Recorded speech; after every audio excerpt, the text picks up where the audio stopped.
اچانک ہلکی سی آواز سنائی دی اور ایک تیر صلاح الدین ایوبی کے دونوں پاؤں کے درمیان ریت میں لگا۔ جدھر سے تیر آیا تھا اسی طرف سلطان ایوبی کی پیٹھ تھی۔ سلاروں میں سے بھی کوئی ادھر نہیں دیکھ رہا تھا۔ سب نے بھدک کر اس طرف دیکھا جدھر سے تیر آیا تھا۔ ادھر نوکیلی چٹانیں تھیں۔ تینوں سلار اور صلاح الدین ایوبی دوڑ کر ایک ایسی چٹان کی اوٹ میں ہو گئے جو دیوار کی مانند تھی۔ انہیں توقع تھی کہ اور بھی تیر آئیں گے۔ تینوں کے سامنے میدان میں کھڑا رہنا کوئی بہادری نہیں تھی۔ شہادت نے انگلیاں منہ میں رکھ کر سیٹی بجائی۔ محافظی دستہ فوراً چونک گیا۔ ان کے گھوڑوں کے سرپاٹ ٹاپیں سنائی دینے لگی۔ اس کے ساتھ ہی تینوں سلار اس طرف دوڑ پڑے جس طرف سے تیر آیا تھا۔ وہ بکھر کر چٹانوں پر چڑھ گئے۔ چٹانیں زیادہ اونچی نہیں تھی۔ صلاح الدین ایوبی بھی ان کے پیچھے گیا۔ ایک سلار نے اسے دیکھ لیا اور کہا، سلطان آپ سامنے نہ آئیں، مگر سلطان ایوبی نہیں رکا۔ محافظ پہنچ گئے۔ صلاح الدین ایوبی نے انہیں کہا، ہمارے گھوڑے یہیں چھوڑ دو اور چٹانوں کے پیچھے جاؤ۔ ادھر سے ایک تیر آیا ہے، جو کوئی نظر آئے اسے پکڑ لاؤ۔ سلطان ایوبی چٹان کے اوپر گیا تو اسے اونچی نیچی چٹانیں دور دور تک پھیلی ہوئی نظر آئیں۔ وہ اپنے سالاروں کو ساتھ لیے پچھلی طرف اتر گیا اور ہر طرف گھوم پھر کر اور چٹانوں پر چڑھ کر دیکھا۔ کسی انسان کا نام و نشان نظر نہ آیا۔ محافظ چٹانی علاقے کے اندر اوپر اور ادھر ادھر گھوڑے دوڑا رہے تھے۔ صلاح الدین ایوبی نیچے اتر کے وہاں گیا جہاں ریت میں تیر گڑا ہوا تھا۔ اس نے اپنے رفیقوں کو بلایا اور تیر پر ہاتھ مارا۔ تیر گر پڑا۔ سلطان ایوبی نے کہا، دور سے آیا ہے اس لیے پاؤں میں لگا، ورنہ گردن یا پیٹھ میں لگتا۔ ریت میں بھی زیادہ نہیں اترا۔ اس نے تیر اٹھا کر دیکھا اور کہا، سلیبیوں کا ہے، حشاشین کا نہیں۔ سلطان کی جان خطرے میں ہے۔ ایک سلار نے کہا، اور ہمیشہ خطرے میں رہے گی۔ صلاح الدین ایوبی نے ہنس کر کہا، میں بحیرہ روم میں کفار کی وہ کشتیاں دیکھنے نکلا تھا جو ملاحوں کی بغیر ڈول رہی ہیں، مگر میرے عزیز دوستو، کبھی نہ سمجھنا کہ سلیبیوں کی کشتی ڈول رہی ہے۔ وہ پھر آئیں گے، گٹاؤں کی طرح گرجتے آئیں گے اور برسیں گے، لیکن وہ زمین کے نیچے سے اور پیٹھ کے پیچھے سے بھی وار کریں گے۔ ہمیں اب صلیبیوں سے ایسی جنگ لڑنی ہے جو صرف فوجیں نہیں لڑیں گی۔ میں جنگی تربیت میں ایک اضافہ کر رہا ہوں۔ یہ فن حرب و ضرب کا نیا باب ہے۔ اسے جاسوسوں کی جنگ کہتے ہیں۔ سلطان ایوبی تیر ہاتھ میں لیے گھوڑے پر سوار ہو گیا اور اپنے کیمپ کی طرف چل پڑا۔ اس کے سالار بھی گھوڑوں پر سوار ہو گئے۔ ان میں سے ایک نے سلطان کے دائیں طرف اپنا گھوڑا کر دیا، ایک نے بائیں کو، اور ایک اپنا گھوڑا اس کے بالکل پیچھے اور قریب رکھتا تاکہ کسی طرف سے تیر آئے تو صلاح الدین ایوبی تک نہ پہنچ سکے۔ صلاح الدین ایوبی نے اس تیر پر ذرا سی بھی پریشانی کا اظہار نہ کیا جو کسی نے اسے قتل کرنے کے لیے چلایا تھا۔ اپنے رفیق سلاروں کو اپنے خیمے میں بٹھائے ہوئے وہ بتا رہا تھا کہ جاسوس اور شب خون مارنے والے دستے کس قدر نقصان کرتے ہیں۔ وہ کہہ رہا تھا، میں علی بن سفیان کو ایک ہدایت دے چکا ہوں، لیکن اس پر عمل درآمد نہیں ہو سکا کیونکہ فوراً ہی مجھے اس حملے کی خبر ملی اور عمل درآمد ادھر ہی رہ گیا۔ تم سب فوری طور پر یوں کرو کہ اپنے سپاہیوں اور ان کے عہدیداروں میں سے ایسے افراد منتخب کرو جو دماغی اور جسمانی لحاظ سے مضبوط اور صحت مند ہوں، باریک بین، دور اندیش، قوت فیصلہ رکھنے والے، جاں باز قسم کے آدمی چنو۔ میں نے علی کو ایسے آدمیوں کی جو صفات بتائی تھیں وہ سب سن لو۔ ان میں اونٹ کی مانند زیادہ سے زیادہ دن بھوک اور پیاس برداشت کرنے کی قوت ہو، چیتے کی طرح جھپڑنا جانتے ہوں، عقاب کی طرح ان کی نظریں تیز ہوں، خرگوش اور ہرن کی طرح دوڑ سکتے ہوں، مسلح دشمن سے ہتھیار کے بغیر بھی لڑ سکیں، ان میں شراب اور کسی دوسری نشہ آور چیز کی عادت نہ ہو، کسی لالچ میں نہ آئیں، عورت کتنی ہی حسین مل جائے، زر و جواہرات کے انبار ان کے قدموں میں لگا دیے جائیں، وہ نظر اپنے فرض پر رکھیں، اپنے دوستوں اور ان کے کمانداروں کو خاص طور پر ذہن نشین کرا دیں کہ عیسائی بڑی ہی خوبصورت اور جوان لڑکیوں کو جاسوسی کے لیے اور فوج میں بے اطمینانی پھیلانے کے لیے عسکریوں کو جذبے کے لحاظ سے بیکار کرنے کے لیے استعمال کر رہے ہیں۔ میں نے مسلمان میں یہ کمزوری دیکھی ہے کہ عورت کے آگے ہتھیار ڈال دیتے ہیں۔ میں مسلمان عورت کو ان مقاصد کے لیے دشمن کے علاقے میں کبھی نہیں بھیجوں گا۔ ہم عصمتوں کے محافظ ہیں، عصمت کو ہتھیار نہیں بنائیں گے۔ علی بن سفیان نے چند ایک لڑکیاں رکھی ہوئی ہیں لیکن وہ مسلمان نہیں ہیں اور وہ عیسائی بھی نہیں ہیں، مگر میں عورت کا قائل نہیں۔ محافظ دستے کا کمانڈر خیمے میں آیا اور اطلاع دی کہ محافظ کچھ لڑکیوں اور آدمیوں کو ساتھ لائے ہیں۔ سلطان ایوبی باہر نکلا، اس کے تینوں سالار بھی ساتھ تھے۔ آخر 5 آدمی کھڑے تھے جن کے لمبے چوگے، دستاریں اور ڈھیل ڈول بتا رہی تھی کہ تاجر ہیں اور سفر میں ہیں۔ ان کے ساتھ 7 لڑکیاں تھیں، 7 جوان تھیں اور ایک سے بڑھ کر ایک خوبصورت تھی۔ ان محافظوں میں سے ایک نے جو سلطان پر تیر چلانے والے کی تلاش میں گئے تھے بتایا کہ انہوں نے تمام علاقہ چھان مارا، انہیں کوئی آدمی نظر نہیں آیا۔ دور پیچھے گئے تو یہ لوگ 3 اونٹوں کے ساتھ ڈیرا ڈالے ہوئے تھے۔ کیا ان کی تلاشی لی ہے؟ ایک سالار نے پوچھا۔ لی ہے، محافظ نے جواب دیا۔ یہ کہتے ہیں کہ تاجر ہیں۔ ان کا سارا سامان کھلوا کر دیکھا، جامعہ تلاشی بھی لی، ان کے پاس ان خنجروں کے سوا اور کوئی ہتھیار نہیں ہے۔ اس نے 5 خنجر سلطان ایوبی کے قدموں میں رکھ دیے۔ ہم مراکش کے تاجر ہیں، ایک تاجر نے کہا، سکندریہ تک جائیں گے۔ 2 روز گزرے، ہمارا قیام یہاں سے 10 کوس پیچھے تھا۔ پرسوں شام یہ لڑکیاں ہمارے پاس آئیں، ان کے کپڑے بھیگے ہوئے تھے۔ انہوں نے بتایا کہ یہ سسلی کی رہنے والی ہیں۔ انہیں عیسائی فوج کا ایک کماندار گھروں سے پکڑ کر ساتھ لے آیا اور ایک بحری جہاز میں جا سوار کیا۔ ان کے ماں باپ غریب ہیں۔ یہ کہتی ہیں کہ بے شمار جہاز اور کشتیاں جل پڑی۔ لڑکیوں والے جہاز میں چند اور کماندار قسم کے آدمی تھے اور ان کی فوج بھی تھی۔ وہ سب ان لڑکیوں کے ساتھ شراب پی کر عیش و عشرت کرتے رہے۔ اس ساحل کے قریب آئے تو جہازوں پر آگ کے گولے گرنے لگے۔ تمام لوگ جہازوں سے سمندر میں کودنے لگے۔ ان لڑکیوں کو انہوں نے ایک کشتی میں بٹھا کر جہاز سے سمندر میں اتار دیا تھا۔ یہ بتاتی ہیں کہ انہیں کشتی چلانی نہیں آتی۔ کشتی سمندر میں ڈولتی اور بھٹکتی رہی، پھر ایک روز خود ہی ساحل سے آ لگی۔ ہمارا قیام ساحل کے ساتھ تھا، ہمارے پاس آ گئی، بہت ہی بری حالت میں تھی۔ ہم نے انہیں اپنی پناہ میں لے لیا۔ انہیں ہم دھتکار تو نہیں سکتے تھے، ہمیں کچھ سمجھ نہیں آ رہی تھی کہ ان کا کیا کریں۔ پچھلے پڑاؤ سے یہاں تک انہیں ساتھ لائے، یہ سوار آ گئے اور ہمارے سامان کی تلاشی لینے لگے۔ ہم نے ان سے تلاشی کی وجہ پوچھی تو انہوں نے بتایا کہ سلطان صلاح الدین امیر مصر کا حکم ہے۔ ہم نے ان کی منت سماجت کی کہ ہمیں اپنے سلطان کے حضور لے چلو، ہم عرض کریں گے کہ ان لڑکیوں کو اپنی پناہ میں لے لیں، ہم سفر میں ہیں، انہیں کہاں کہاں لیے پھریں گے۔ لڑکیوں سے پوچھا گیا تو وہ سسلی کی زبان بول رہی تھی، وہ ڈری ڈری سی لگتی تھی۔ ان میں سے 2-3 اکٹھی ہی بولنے لگی۔ صلاح الدین ایوبی نے تاجروں سے پوچھا کہ ان کی زبان کون سمجھتا ہے؟ ایک نے بتایا کہ صرف میں سمجھتا ہوں۔ یہ التجا کر رہی ہیں کہ سلطان انہیں پناہ میں لے لیں۔ کہتی ہیں کہ ہم تاجروں کے قافلے کے ساتھ نہیں جائیں گی، کہیں ایسا نہ ہو کہ راستے میں ڈاکو ہمیں اٹھا لے جائیں۔ ادھر جنگ بھی ہو رہی ہے، ہر طرف عیسائیوں اور مسلمانوں کے سپاہی بھاگتے دوڑتے پھر رہے ہیں۔ ہمیں سپاہیوں سے بہت ڈر لگتا ہے۔ ہمیں جب گھروں سے اٹھایا گیا تھا تو ہم سب کواری تھیں، ان فوجیوں نے بحری جہاز میں ہمیں طوائف بنا رکھا ہے۔ ایک لڑکی نے کچھ کہا تو اس کی زبان جاننے والا تاجر نے سلطان ایوبی سے کہا، یہ کہتی ہے کہ ہمیں مسلمانوں کے بادشاہ تک پہنچا دو، ہو سکتا ہے اس کے دل میں رحم آ جائے۔ ایک اور لڑکی بول پڑی، اس کی آواز بہت ہی افسردہ تھی۔ تاجر نے کہا، یہ کہتی ہے کہ ہمیں عیسائی سپاہیوں کے حوالے نہ کیا جائے، میں مسلمان ہو جاؤں گی بشرطے یہ کہ کوئی اچھی حیثیت والا مسلمان میرے ساتھ شادی کر لے۔ 2-3 لڑکیاں پیچھے کھڑی منہ چھپانے کی کوشش کر رہی تھیں، ان کے چہروں پر گھبراہٹ تھی، بات کرتے شرماتی یا ڈرتی تھی۔ صلاح الدین ایوبی نے تاجر سے کہا، انہیں کہو کہ یہ عیسائیوں کے پاس نہیں جانا چاہتی، ہم انہیں اسلام قبول کرنے پر مجبور نہیں کر سکتے۔ یہ لڑکی جو کہہ رہی ہے کہ مسلمان ہو جائے گی بشرطے یہ کہ کوئی مسلمان اس کے ساتھ شادی کر لے، اسے کہو کہ میں اس کی پیشکش قبول نہیں کر سکتا، کیونکہ یہ خوف اور مجبوری کے عالم میں اسلام قبول کرنا چاہتی ہے۔ انہیں بتاؤ کہ انہیں مجھ پر اعتماد ہے تو میں انہیں اسلام کی بیٹیوں کی طرح پناہ میں لیتا ہوں۔ اپنے دارالحکومت میں جا کر یہ انتظام کر دوں گا کہ انہیں عیسائی راہبوں یا کسی پادری کے پاس بھجوا دوں گا۔ پادری یروشلم میں ہوں گے۔ دوسری صورت یہ ہے کہ جب عیسائی قیدیوں کو آزاد کیا جائے گا، میں کوشش کروں گا کہ ان کی شادیاں قابل اعتماد اور اچھی حیثیت کے قیدیوں کے ساتھ کر دوں۔ انہیں یہ بھی بتا دو کہ کسی مسلمان کو ان سے ملنے کی اجازت نہیں ہوگی اور نہ انہیں اجازت ہوگی کہ کسی مسلمان سے ملیں۔ ان کی ضروریات اور عزت کا خیال رکھا جائے گا۔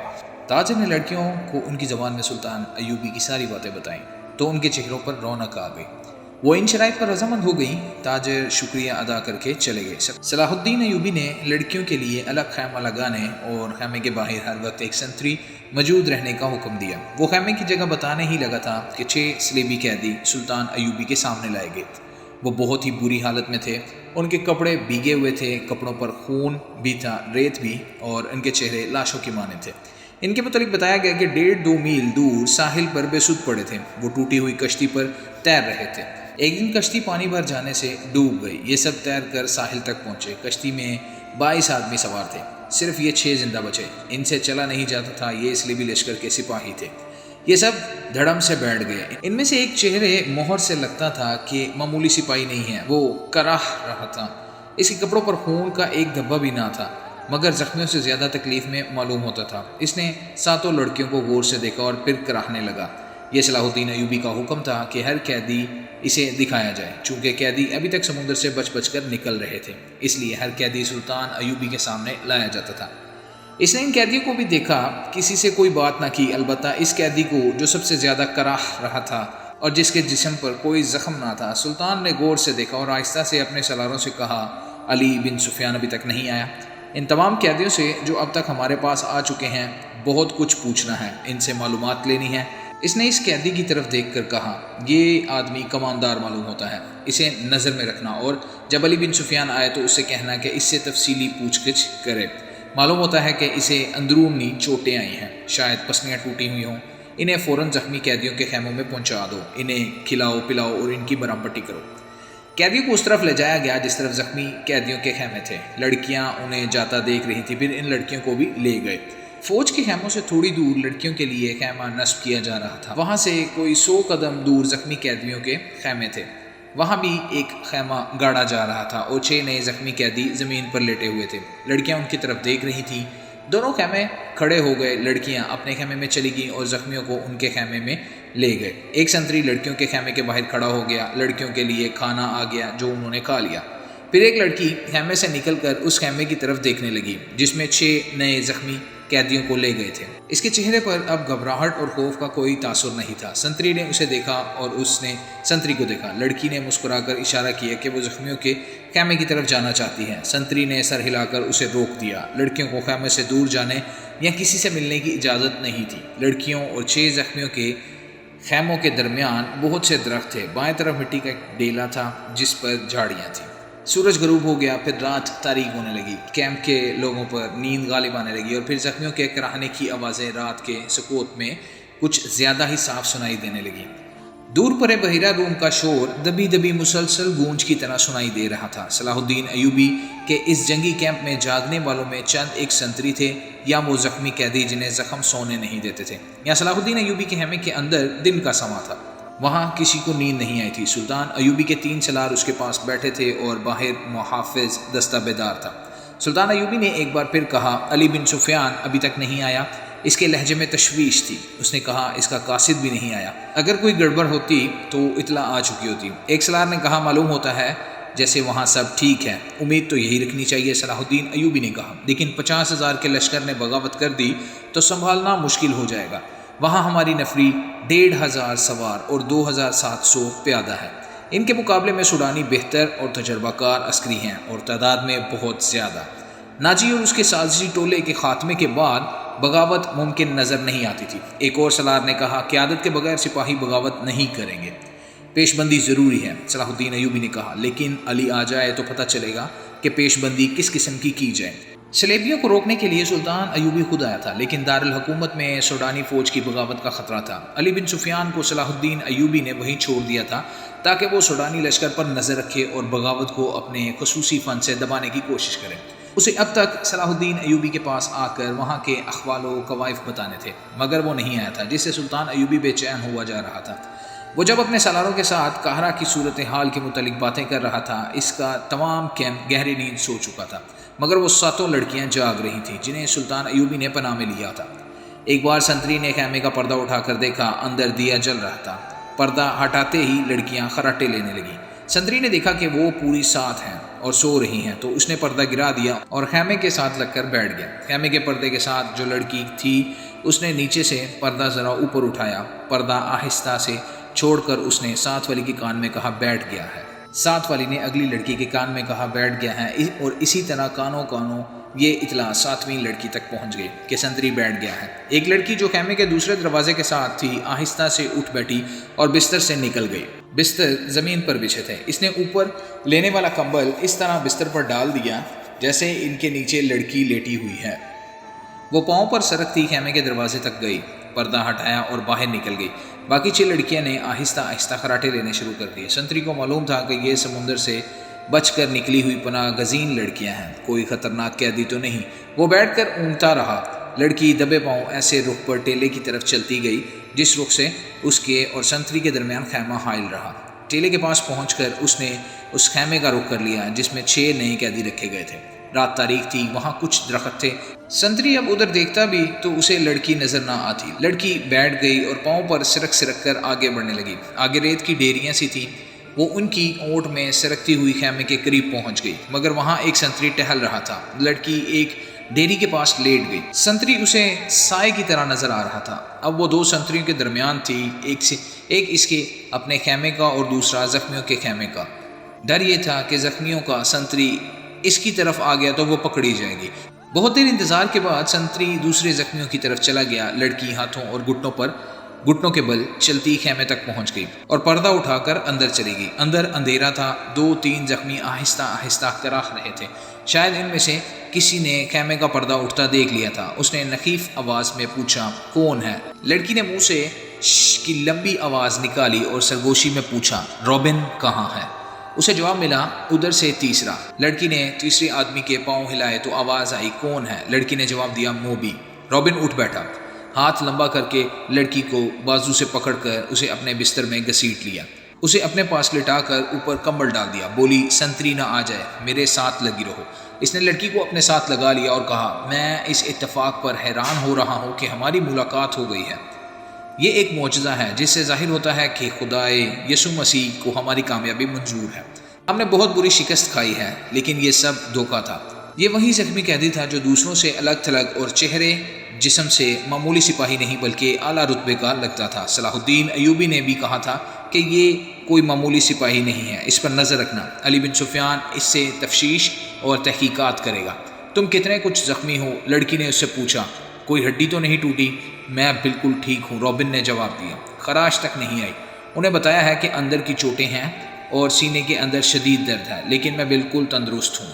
پھر یہاں کیوں آ گئے؟ لڑکی نے پوچھا۔ میں نے بہت کوشش کی کہ مصر میں داخل ہو جاؤں اور سوڈانی لشکر تک پہنچ سکوں، لیکن ہر طرف اسلامی فوج پھیلی ہوئی ہے، کوئی راستہ نہیں ملا۔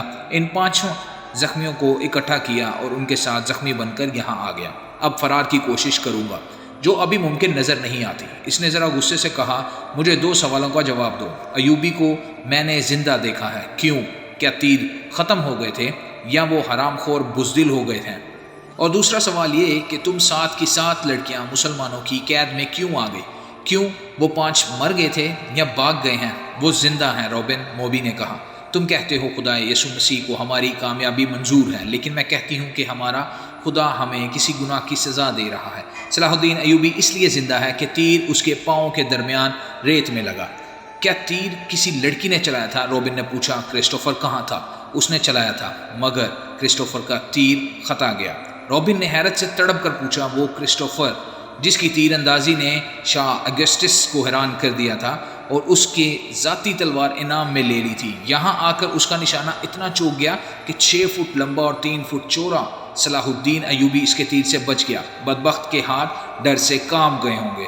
فاصلہ زیادہ تھا، موبی نے کہا، اور کرسٹوفر کہتا تھا کہ تیر کمان سے نکلنے ہی لگا تھا کہ کھلی ہوئی آنکھ میں مچھر پڑ گیا، اسی حالت میں اس کا تیر نکل گیا۔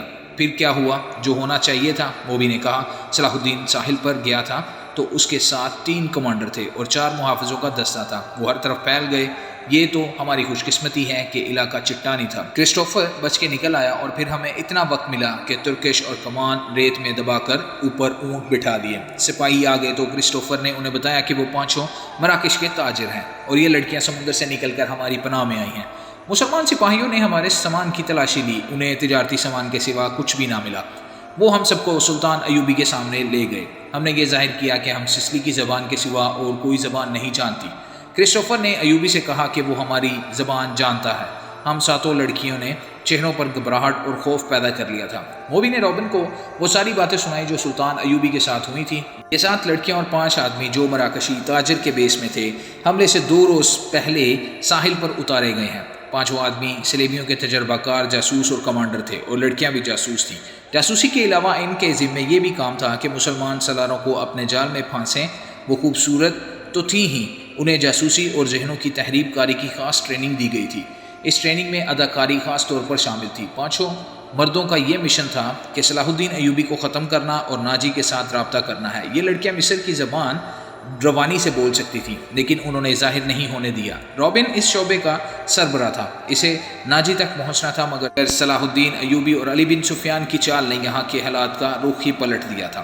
کیا تم صلاح الدین ایوبی کو جال میں نہیں پھانس سکتی؟ رابن نے پوچھا۔ ابھی تو یہاں پہلی رات ہے، موبی نے کہا۔ اس نے ہمارے متعلق جو فیصلہ دیا ہے، اگر وہ سچے دل سے دیا ہے تو اس کا مطلب یہ ہے کہ وہ مرد نہیں پتھر ہے۔ اگر اسے ہمارے ساتھ کوئی دلچسپی ہوتی تو کسی ایک لڑکی کو اپنے خیمے میں بلا لیتا۔ اسے قتل کرنا بھی آسان نہیں ہے۔ وہ ایک ہی بار ساحل پر آیا تھا، مگر تیر خطا گیا۔ وہ سلاروں اور محافظوں کے نرگے میں رہتا ہے۔ ادھر ایک سنتری ہمارے سر پر کھڑا ہے اور محافظوں کے پورے دستے نے صلاح الدین ایوبی کے خیمے کو گھیر رکھا ہے۔ وہ پانچوں کہاں ہیں؟ رابن نے پوچھا۔ تھوڑی دور ہیں، موبی نے جواب دیا، وہ ابھی یہیں رہیں گے۔ سنو موبی، رابن نے کہا، اس شکست نے مجھے پاگل کر دیا ہے۔ میرے ضمیر پر اتنا بوجھ آ پڑا ہے جسے اس شکست کی ذمہ داری مجھ پر عائد ہوتی ہے۔ صلیب پر ہاتھ رکھ کر حلف تو سب سے لیا گیا تھا، لیکن ایک سپاہی کے حلف میں اور میرے حلف میں زمین اور آسمان جتنا فرق ہے۔ میرے رتبے کو سامنے رکھو، میرے فرائض کو دیکھو۔ آدھی جنگ مجھے زمین کے نیچے سے اور پیٹھ کے پیچھے سے وار کر کے جیتنا تھی، مگر میں اور تم 7 اور وہ 5 اپنا فرض ادا نہیں کر سکے۔ مجھ سے یہ صلیب جواب مانگ رہی ہے۔ اس نے گلے میں ڈلی ہوئی صلیب پر ہاتھ رکھ کے کہا، میں اسے اپنے سینے سے جدا نہیں کر سکتا۔ اس نے موبی کے سینے پر ہاتھ پھیر کر اس کی صلیب ہاتھ میں لے لی اور کہا، تم اپنے ماں باپ کو دھوکہ دے سکتی ہو، اس صلیب سے آنکھیں نہیں چرا سکتی۔ اس نے جو فرض تمہیں سونپا ہے وہ پورا کرو۔ خدا نے تمہیں جو حسن دیا ہے وہ چٹانوں کو پھاڑ کر تمہیں راستہ دے دے گا۔ میں تمہیں پھر کہتا ہوں کہ ہماری اچانک اور غیر متوقع ملاقات اس بات کا ثبوت ہے کہ ہم کامیاب ہوں گے۔ ہمارے لشکر بحیرہ روم کے اس پار اکٹھے ہو رہے ہیں۔ جو مر گئے سو مر گئے، جو زندہ ہیں وہ جانتے ہیں کہ یہ شکست نہیں، دھوکہ تھا۔ تم اپنے خیمے میں واپس جاؤ اور ان لڑکیوں سے کہو کہ خیمے میں نہ پڑی رہیں، بار بار صلاح الدین ایوبی سے ملیں، اس کے سلاروں سے ملیں، بے تکلفی پیدا کریں، مسلمان ہو جانے کا جھانسا دیں۔ آگے وہ جانتی ہیں کہ انہیں کیا کرنا ہے۔ سب سے پہلے یہ معلوم کرنا کہ یہ ہوا کیا۔ موبی نے کہا، کیا سوڈانیوں نے ہمیں دھوکہ دیا؟ میں یقین کے ساتھ کچھ نہیں کہہ سکتا، رابن نے کہا۔ میں نے حملے سے بہت پہلے مصر میں پھیلائے ہوئے اپنے جاسوسوں سے جو معلومات حاصل کی تھی وہ یہ ہیں کہ صلاح الدین ایوبی کو سوڈانیوں کے 50,000 محافظ لشکروں پر بھروسہ نہیں، حالانکہ یہ مسلمان کے وائسرائے مصر کی اپنی فوج ہے۔ ایوبی نے آ کر مصری فوج تیار کر لی ہے، سوڈانی اس میں شامل ہونا نہیں چاہتے۔ ان کے کمانڈر ناجی نے ہم سے مدد طلب کی تھی، میں نے اس کا خط دیکھا تھا، میں نے تصدیق کی تھی، یہ خط ناجی کا ہی ہے، اس میں کوئی دھوکہ نہیں، مگر ہمارے ساتھ ہماری تاریخ کا سب سے بڑا دھوکہ ہوا ہے۔ مجھے یہ معلوم کرنا ہے کہ یہ کیسے ہوا، کس نے کیا۔ میں یہ چھان بین کیے بغیر واپس نہیں جا سکتا۔ شاہ اگسٹس نے بڑے فخر سے کہا تھا کہ میں مسلمانوں کے گھروں کے اندر کے بھید معلوم کر کے ان کی بنیادیں ہلا دوں گا۔ اب تصور کرو موبی، شہنشاہ کے دل پر کیا گزر رہی ہوگی، وہ مجھے سزائے موت سے کم کیا سزا دیں گے؟ صلیب کا قہر مجھ پر الگ نازل ہوگا۔ میں سب جانتی ہوں، موبی نے کہا، جذباتی باتیں نہ کرو، عمل کی بات کرو، مجھے بتاؤ میں کیا کروں۔ رابن کے اعصاب پر اپنا فرض اور شکست کا احساس اس حد تک غالب تھا کہ اسے یہ بھی احساس نہیں تھا کہ موبی جیسی دلکش لڑکی جس کے ایک ایک نقش اور جسم کے انگ انگ میں شراب کا طلسم بھرا ہوا تھا اس کے سینے سے لگی ہوئی ہے، اور اس کے ریشم جیسے ملائم اور لمبے بال اس کے آدھے چہرے کو ڈھانپے ہوئے ہیں۔ رابن نے ان کے بالوں کے لمس کو ذرا محسوس کیا اور کہا، موبی تمہارے یہ بال ایسی مضبوط زنجیریں ہیں جو صلاح الدین ایوبی کے گرد لپٹیں گی تو وہ تمہارا غلام ہو جائے گا، لیکن تمہیں سب سے پہلے جو کام کرنا ہے وہ یہ ہے کہ کرسٹوفر اور اس کے ساتھیوں سے کہو کہ وہ تاجر کے بیس میں ناجی تک کے پاس پہنچ جائیں اور معلوم کریں کہ اس کے لشکر نے بغاوت کیوں نہیں کی اور یہ راز فاش کس طرح ہوا کہ اس سے فائدہ اٹھا کر صلاح الدین ایوبی نے گنتی کے چند ایک دستے گھاٹ میں بٹھا کر ہماری 3 افواج کا بیڑا غرق کر دیا، اور انہیں یہ بھی کہو کہ معلوم کریں ناجی صلاح الدین ایوبی سے ہی تو نہیں مل گیا اور اس نے ہمارا یہی حشر کرانے کے لیے ہی تو خط نہیں لکھا تھا۔ اگر ایسا ہی ہوا تو ہمیں اپنی جنگی منصوبوں میں رد و بدل کرنا ہوگی۔ مجھے یہ یقین ہو گیا ہے کہ اسلامیوں کی تعداد کتنی ہی تھوڑی کیوں نہ ہو، انہیں ہم آسانی سے شکست نہیں دے سکتے۔ ضروری ہو گیا ہے کہ ان کے حکمرانوں کا اور عسکری قیادت کا جذبہ ختم کیا جائے۔ ہم نے تم جیسی لڑکیاں عربوں کے حرموں میں داخل کر دی ہیں، تم نے بات پھر لمبی کر دی۔ موبی نے اسے ٹوکتے ہوئے کہا، ہم اپنے گھر میں ایک بستر پر نہیں لیٹے ہوئے کہ بڑے مزے سے ایک دوسرے کو کہانیاں سناتے رہیں، ہم دشمن کے کیمپ میں قید اور پابند ہیں، باہر سنتری پھر رہے ہیں، رات گزرتی جا رہی تھی، ہمارے پاس لمبی باتوں کا وقت نہیں ہے، ہمارا مشن تباہ ہو چکا ہے۔ اب بتاؤ ان حالات میں ہمارا مشن کیا ہونا چاہیے؟ ہم 7 لڑکیاں اور 6 مرد ہیں، ہم کیا کریں؟ ایک ایک ناجی کے پاس جائیں اور اس کے دھوکے کی چھان بین کریں، پھر کسے اطلاع کریں؟ تم کہاں ملو گے؟ میں یہاں سے فرار ہو جاؤں گا، رابن نے کہا، لیکن فرار سے پہلے اس کیمپ، اس کی نفری اور ایوبی کے آئندہ عزائم کے متعلق تفصیل معلوم کروں گا۔ اس شخص کے متعلق ہمیں بہت چوکنا رہنا ہوگا۔ اس وقت اسلامی قوم میں یہ واحد شخص ہے جو صلیب کے لیے خطرہ ہے، ورنہ اسلامی خلافت ہمارے جال میں آتی چلی جا رہی ہے۔ شاہ ایملرک کہتا ہے کہ مسلمان اتنے کمزور ہو گئے ہیں کہ اب ان کو ہمیشہ کے لیے اپنے پاؤں میں بٹھانے کے لیے صرف ایک حلے کی ضرورت ہے۔ مگر اس کا یہ عزم محض خوش فہمی ثابت ہوا۔ مجھے یہاں رہ کر ایوبی کی کمزور رگیں دیکھنی ہیں اور تمہیں 5 آدمیوں کے ساتھ مل کر سوڈانی لشکر کو بھڑکانا اور بغاوت کرنی ہے۔ نہایت ضروری یہ ہے کہ ایوبی زندہ نہ رہے۔ اگر وہ زندہ رہے تو ہمارے اس قید خانے میں زندہ رہے جہاں وہ عمر کی آخری گھڑی تک سورج نہ دیکھ سکے اور رات کو آسمان کا اسے ایک بھی تارہ نظر نہ آئے۔ تم پہلے اپنے خیمے میں جاؤ اور اپنی 6 لڑکیوں کو ان کا کام سمجھا دو۔ انہیں خاص طور پر ذہن نشین کرا دو کہ اس آدمی کا نام علی بن سفیان ہے، جسے ان ریشمی بالوں، شربتی آنکھوں اور اتنے دلکش جسموں سے ایسا بیکار کرنا ہے کہ وہ صلاح الدین ایوبی کے کام کا نہ رہے، اور اگر ہو سکے تو اس کے اور صلاح الدین ایوبی کے درمیان ایسی غلط فہمی پیدا کرنی ہے کہ وہ ایک دوسرے کے جان کے دشمن ہو جائیں۔ تم سب اچھی طرح جانتی ہو کہ 2 مردوں میں غلط فہمی اور دشمنی کس طرح پیدا کی جاتی ہے۔ جاؤ اور لڑکیوں کو مکمل ہدایت دے کر کرسٹوفر کے پاس پہنچو۔ اسے میرا سلام کہنا اور یہ بھی کہنا کہ تیرے تیر کو ایوبی پر آ کر ہی خطا ہونا تھا۔ اب اس گناہ کا کفارہ ادا کرو اور جو کام تمہیں سونپا گیا ہے وہ 100% پورا کرو۔ روبن نے موبی کے بالوں کو چوم کر کہا، تمہیں صلیب پر اپنی عزت بھی قربان کرنا پڑے گی، لیکن خدا یسوع مسیح کی نظروں میں تم مریم کی طرح کنواری ہوگی۔ استغفر اللہ۔ اسلام کو جڑ سے اکھاڑنا ہے، ہم نے یروشلم لے لیا ہے، مصر بھی ہمارا ہوگا۔ موبی روبن کے بستر سے نکلی اور خیمے کے پردے کے پاس جا کر پردہ اٹھایا، باہر جھانکا، اندھیرے میں اسے کچھ بھی نظر نہ آیا۔ وہ باہر نکل گئی اور خیمے کی اوٹ سے دیکھا کہ سنتری کہاں ہے۔ اسے دور کسی کے گنگنانے کی آواز سنائی دی۔ یہ سنتری ہی ہو سکتا ہے۔ موبی چل پڑی، درختوں سے گزرتی، قدم قدم پر پیچھے دیکھتی وہ ٹیلے تک پہنچ گئی اور اپنے خیمے کا رخ کر لیا۔ نصف راستہ طے ہوا ہوگا، اسے 2 آدمیوں کی دبی دبی باتوں کی آوازیں سنائی دینے لگی۔ یہ آوازیں اس کے خیمے کے قریب معلوم ہوتی تھیں۔ اسے یہ خطرہ نظر آنے لگا کہ سنتری نے معلوم کر لیا ہے کہ ایک لڑکی غائب ہے اور وہ کسی دوسرے سنتری کو یا اپنے کمانڈر کو بلا لایا ہے۔ اس نے سوچا کہ خیمے میں جانے کی بجائے اپنے ان 5 ساتھیوں کے پاس چلی جائے جو مراکشی تاجروں کے بیس میں کوئی 1.5 میل دور خیمہ زن تھے۔ مگر اسے یہ خیال بھی آیا کہ اس کی گمشدگی سے باقی لڑکیوں پر مصیبت آ جائے گی۔ وہ تھیں تو پوری چالاک، پھر بھی ان پر پابندیاں سخت ہونے کا خطرہ تھا اور کوئی چارہ کار بھی نہ تھا۔ موبی ذرا اور آگے چلی گئی تاکہ ان 2 آدمیوں کی باتیں سن سکے۔ ان کی زبان وہ سمجھتی تھی۔ یہ تو اس نے دھوکہ دیا تھا کہ وہ سسلی کی زبان کے سوا اور کوئی زبان نہیں سمجھتی۔ وہ آدمی خاموش ہو گئے۔ موبی دبے پاؤں آگے بڑھی، اسے بائیں طرف قدموں کی آہٹ سنائی دی۔ اس نے چونک کر دیکھا، درختوں کے درمیان اسے ایک سیاہ سایہ جو کسی انسان کا تھا جاتا نظر آیا۔ اس نے رخ بدل لیا اور ٹیلے کی طرف آنے لگی۔ موبی کو کوئی خطرہ مول نہیں لینا چاہتی تھی۔ وہ ٹیلے پر چڑھنے لگی۔ ٹیلا اونچا نہیں تھا، فوراً ہی اوپر چلی گئی۔ وہ تھی تو بہت ہوشیار، لیکن ہر انسان ہر قدم پر پوری احتیاط نہیں کر سکتا۔ وہ ٹیلے کی چوٹی پر کھڑی ہو گئی۔ اس کے پس منظر میں ستاروں سے بھرا ہوا آسمان تھا۔ سمندر اور صحرا کی فضا رات کو آئینے کی طرح شفاف ہوتی ہے۔ درختوں میں جاتے ہوئے آدمی نے ٹیلے کی چوٹی پر ٹنڈمن درخت کے تنے کی طرح ایک سایہ دیکھا۔ موبی نے پہلو اس آدمی کی طرف کر دیا۔ اس کے بال کھلے ہوئے تھے جنہیں اس نے ہاتھ سے پیچھے کیا۔ اس کی ناک، سینے کا ابھار اور لمبا لبادہ تاریک میں بھی راز کو فاش کرنے لگا۔ یہ آدمی رات کے سنتریوں کا کمانڈر تھا۔ وہ آدھی رات کے وقت کیمپ کی گشت پر نکلا اور سنتریوں کو دیکھتا پھر رہا تھا۔ وہ سنتریوں کی تبدیلی کا وقت تھا۔ کماندار اس لیے زیادہ چوکس تھا کہ سلطان ایوبی 3 سالاروں کے ساتھ کیمپ میں موجود تھا۔ سلطان ڈسپلن کا بڑا ہی سخت تھا۔ ہر کسی کو ہر لمحہ خطرہ لگا رہتا تھا کہ سلطان رات کو اٹھ کر گشت پر آ جائے گا۔ کماندار سمجھ گیا کہ ٹیلے پر کوئی لڑکی کھڑی ہے۔ اس شام کمانداروں کو خبردار کیا گیا کہ سلیبیوں نے جاسوس اور تحریب کاری کے لیے لڑکیوں کا استعمال کرنا شروع کر دیا ہے۔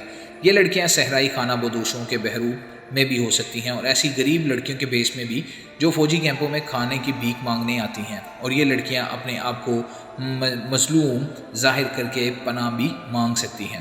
کماندروں کو بتایا گیا تھا کہ آج 7 لڑکیاں صلاح الدین ایوبی کی پناہ میں آئی ہیں، جنہیں بظاہر رحم کر کے مگر انہیں مشتبہ سمجھ کر پناہ میں لے لیا گیا ہے۔ اس کماندار نے یہ احکام سن کر اپنے ایک ساتھی سے کہا تھا کہ اللہ کرے ایسی کوئی لڑکی مجھ سے پناہ مانگے، اور وہ دونوں ہنس پڑے تھے۔ اب آدھی رات کے وقت جب سارا کیمپ سو رہا تھا، اسے ٹیلے پر ایک لڑکی کا حلیہ نظر آ رہا تھا۔ پہلے تو وہ ڈرا کہ شاید یہ کوئی چڑیل یا جن ہو سکتا ہے۔ اس نے نئی سنتری کو لڑکیوں کے خیمے پر کھڑا کر کے اسے بتایا تھا کہ اندر 7 لڑکیاں ہیں۔ اس نے پردہ اٹھا کر دیکھا تو دیے کی پیلی روشنی میں سے اسے 7 بستر نظر آئے تھے۔ ہر لڑکی نے منہ بھی کمبل میں ڈھانپ رکھا تھا۔ سردی زیادہ تھی۔ اس نے اندر جا کر یہ نہیں دیکھا کہ 7واں بستر خالی ہے اور اس پر کمبل اس طرح رکھے گئے ہیں جیسے ان کے نیچے لڑکی سوئی ہوئی ہو۔ اسے معلوم نہیں تھا کہ ساتویں لڑکی ٹیلے پر اس کے سامنے کھڑی ہے۔ وہ کچھ دیر سوچتا رہا کہ اسے آواز دے یا تو خود اس کے پاس چلا جائے، اگر وہ جن یا چڑیل ہے تو اسے اس کے غائب ہونے کا انتظار کرے۔ تھوڑی سی دیر کے انتظار کے بعد لڑکی غائب نہ ہوئی، بلکہ وہ 2-3 قدم آگے چلی اور پھر پیچھے کو چل پڑی اور پھر رک گئی۔ کماندار، جس کا نام فخر المصری تھا، آہستہ آہستہ ٹیلے تک گیا اور کہا، کون ہو تم؟ نیچے آؤ۔ لڑکی نے ہرن کی طرح چوکڑی بھری اور ٹیلے کی دوسری طرف اتر گئی۔ فخر کو یقین آ گیا کہ یہ کوئی انسان ہے، جن یا چڑیل نہیں۔ وہ تندومند مرد تھا، ٹیلا اونچا نہیں تھا۔ وہ لمبے لمبے ڈاک بھرتے ہوئے ٹیلے پر چڑھ گیا۔ ادھر بھی اندھیرا تھا۔ رات کی خاموشی میں اسے لڑکی کے قدموں کی آہٹ سنائی دی۔ وہ ٹیلے سے دوڑتا اترا اور لڑکی کے پیچھے گیا۔ لڑکی اور تیز دوڑ پڑی۔ فاصلہ بہت تھا، لیکن فخر مرد تھا، فوجی تھا، چیتے کی رفتار سے دوڑ رہا تھا۔ ٹیلے کے پیچھے اونچی نیچی زمین، خشک جھاڑیاں اور کہیں کہیں کوئی درخت تھا۔ بہت سا دوڑ کر فخر المصری نے محسوس کیا کہ اس کے آگے تو کوئی بھی نہیں ہے۔ اس نے رک کر ادھر ادھر دیکھا۔ اسے اپنے پیچھے اور بائیں کو لڑکی کے قدموں کی آہٹ سنائی دی۔ وہ تربیت یافتہ لڑکی تھی۔ جہاں اسے حسن اور شباب کے استعمال کی تربیت دی گئی تھی، وہاں اسے فوجی ٹریننگ بھی دی گئی تھی اور خنجر زنی کے داؤ پیچ بھی سکھائے گئے تھے۔ وہ ایک درخت کی اوڑ میں چھپ گئی تھی۔ فخر آگے گیا تو وہ دوسری طرف دوڑ پڑی۔ یہ تعاقب آنکھ مچولی کی مانند تھا۔ فخر کو اندھیرا پریشان کر رہا تھا۔ موبی کے قدم خاموش ہوتے جا رہے تھے اور وہ رک جاتی۔ قدموں کی آواز سنائی دیتی تو وہ دوڑ پڑتا۔